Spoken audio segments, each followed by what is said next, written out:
cha ơi ơi, cha còn các thỏ trên trời, mẹ còn cưỡi ngựa đi người quay viết.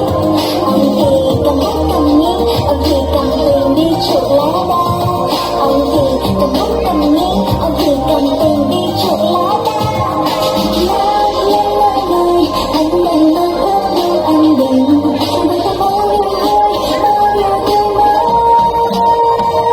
Tết Trung Thu là Tết Trung Thu, Tết Trung Thu về khắp mọi nơi. Tết Trung Thu là Tết Trung Thu Tết rồi. Tết Trung Thu là Tết Trung Thu, Tết Trung Thu về khắp mọi nơi.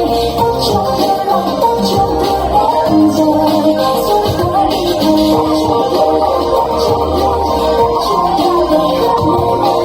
Tết Trung Thu là Tết Trung Thu Tết rồi. Tết Trung Thu là Tết Trung Thu, Tết Trung Thu về khắp mọi nơi.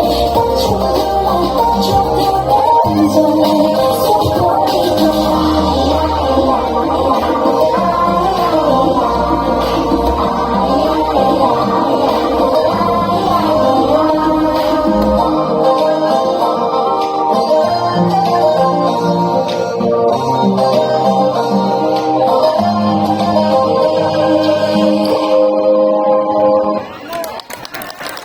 Xin cảm ơn các bạn nhỏ và xin